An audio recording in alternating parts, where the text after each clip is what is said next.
Assalamualaikum warahmatullahi wabarakatuh.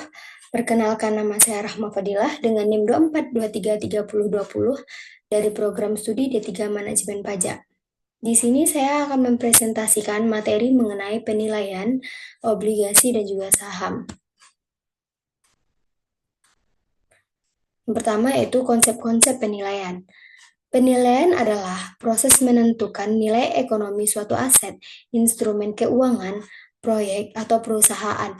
Dalam manajemen keuangan, penilaian sangat penting karena memberikan dasar untuk membuat keputusan investasi yang rasional dan terukur. Nilai suatu aset dihitung berdasarkan proyeksi manfaat ekonomis yang akan diterima di masa depan, kemudian didiskon menjadi nilai sekarang. Selanjutnya yaitu TVM, Time Value of Money, adalah prinsip bahwa uang yang akan diterima hari ini memiliki nilai lebih tinggi dibandingkan uang yang diterima di masa depan. Hal ini karena uang yang dimiliki hari ini dapat diinvestasikan untuk menghasilkan return. Yang pertama yaitu present value (PV), adalah nilai sekarang dari sejumlah uang yang akan diterima di masa depan. Menggunakan rumus PV sama dengan FV per 1 tambah R pangkat T, di mana FV sama dengan nilai masa depan, R tingkat diskonto, T waktu dalam tahun. Yang kedua yaitu FV, adalah nilai uang yang akan datang berdasarkan nilai saat ini yang diinvestasikan dengan tingkat return tertentu. Dengan rumus FV sama dengan PV dalam kurung 1 tambah R pangkat T. Yang ketiga, discounting dan compounding, yaitu proses mengkumulasikan nilai sekarang menjadi nilai masa depan. Discounting adalah proses mengubah nilai masa depan menjadi nilai sekarang. Selanjutnya yaitu elemen penting. 1. Arus kas, kupon dan pokok untuk obligasi dividen untuk saham referen, dividen masa depan atau saham biasa. Yang kedua, waktu, kapan arus kas diterima, tahunan, semi tahunan, dan sebagainya. Tingkat diskonto biasanya didasarkan pada CAPM, model dividen growth, suku bunga pasar, credit spread. Selanjutnya itu nilai intrinsik. Nilai intrinsik merupakan nilai teoritis dari suatu sekuritas berdasarkan analisis fundamental terhadap arus kas, masa depan, dan risiko. Konsep ini digunakan baik pada obligasi maupun saham. Investor menggunakan nilai intrinsik ini untuk menentukan apakah layak beli atau tidak layak beli. Selanjutnya yaitu nilai obligasi. Obligasi adalah surat kontrak hutang jangka panjang yang menyatakan bahwa penerbit atau emiten borrower bersedia membayar sejumlah uang, interest, dan pelunasan kepada investor obligasi. Siapa sih penerbit obligasi? Yang pertama yaitu pemerintah, yang kedua perusahaan, yang ketiga pemerintah daerah, yang keempat perusahaan atau pemerintah asing. Selanjutnya yaitu penilaian obligasi. Nilai obligasi sama dengan present value dari semua aliran kas yang diterima investor dari obligasi. Dengan rumus seperti ini. Keterangan dari rumus yaitu VB sama dengan nilai obligasi saat ini. INT, pembayaran bunga atau kupon tiap periode. KD, required rate of return atau YTM, tingkat pengambilan yang diharapkan investor. M, nilai nominal atau maturity value obligasi. N, jumlah periode sampai jatuh tempo. Selanjutnya yaitu penjumlahan PV semua pembayaran kupon dari tahun pertama sampai tahun berikutnya. Makna dari rumus tersebut adalah rumus diterbitkan menunjukkan bahwa harga obligasi sama dengan nilai sekarang PV dari semua kupon yang diterima tiap tahun ditambah nilai sekarang dari pelunasan pokok M di akhir waktu. Semakin tinggi KD, PV turun, harga obligasi juga turun. Semakin tinggi kupon, INT, PV naik, harga obligasi naik. Perubahan obligasi. Obligasi yang baru diterbitkan biasanya dijual sama atau mendekati harga nominalnya. Hal ini disebabkan karena tingkat bunga obligasi hampir sama dengan tingkat bunga yang berlaku di pasar. Tingkat keuntungan yang disyaratkan investor obligasi atau KD. Nilai atau harga obligasi kemudian akan dipengaruhi oleh perubahan tingkat bunga yang berlaku di pasar. Jika tingkat bunga pasar lebih besar dari tingkat bunga obligasi, harga obligasi lebih rendah dari par value dan sebaliknya.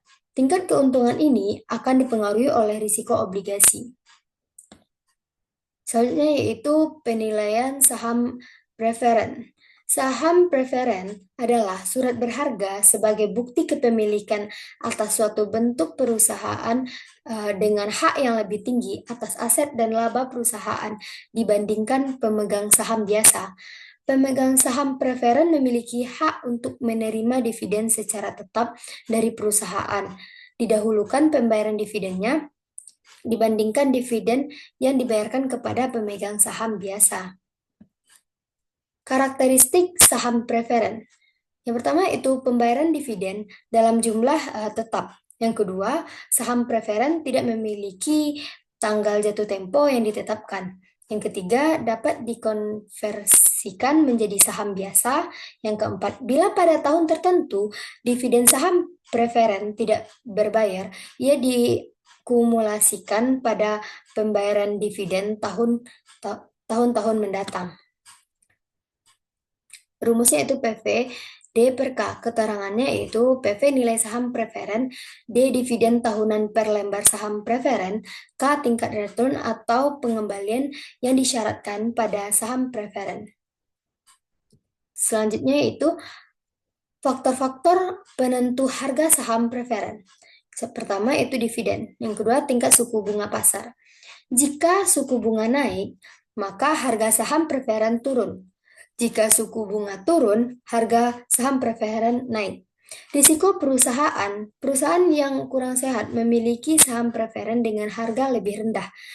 Ketentuan konversi, jika saham preferen bisa dikonversi ke saham biasa, nilai konversi ikut mempengaruhi harga. Berikut adalah contoh soal dan cara penyelesaiannya. Selanjutnya yaitu penilaian saham. Perhitungan nilai saham biasanya dengan dividen sebagai dasarnya dilakukan dengan asumsi bahwa para investor bersedia membayar suatu saham di masa mendatang dengan harga jual dan dividen di masa yang akan datang. Imbalan tunai kepada pemilik saham biasanya diberikan dalam dua bentuk, yaitu dividen tunai, yang kedua keuntungan dan juga kerugian modal. Untuk mencari harga hari ini atau PO sama dengan menggunakan rumus PO sama dengan div 1 ditambah P1 per 1 ditambah R. Keterangannya yaitu P0 sama dengan harga saham saat ini, harga saham pada waktu sekarang, D1 dividen yang akan diterima pada periode berikutnya, P1 harga saham yang diharapkan pada akhir periode, harga saham di masa mendatang, R tingkat keuntungan yang diharapkan. Selanjutnya itu model pertumbuhan saham. Yang pertama yaitu model pertumbuhan nol atau zero growth model. Model ini berasumsi bahwa dividen yang dibayarkan perusahaan tidak akan mengalami pertumbuhan tetap dari waktu ke waktu. Dividen akan dipertahankan pada tingkatnya yang sekarang untuk seterusnya. Dan menggunakan rumus ini. Selanjutnya, yaitu model pertumbuhan konstan. Dividen tumbuh sesuai dengan tingkat pertumbuhan perusahaan.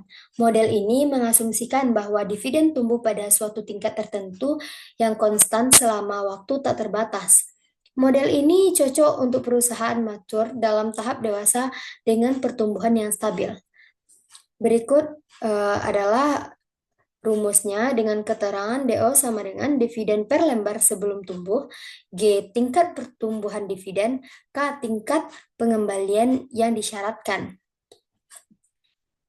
Selanjutnya yang ketiga yaitu model pertumbuhan dividen secara tidak konstan. Model ini sesuai dengan nilai saham perusahaan yang mempunyai karakteristik pertumbuhan yang fantastis di tahun-tahun awal sehingga bisa membayarkan dividen dengan tingkat pertumbuhan yang tinggi. Setelah pertumbuhan dividen fantastis tersebut, perusahaan hanya membayarkan dividen pada tingkat yang lebih rendah tapi konstan hingga waktu tak terbatas. Selanjutnya yaitu jenis-jenis saham. Saham terbagi atas beberapa jenis. Yang pertama yaitu saham pendapatan.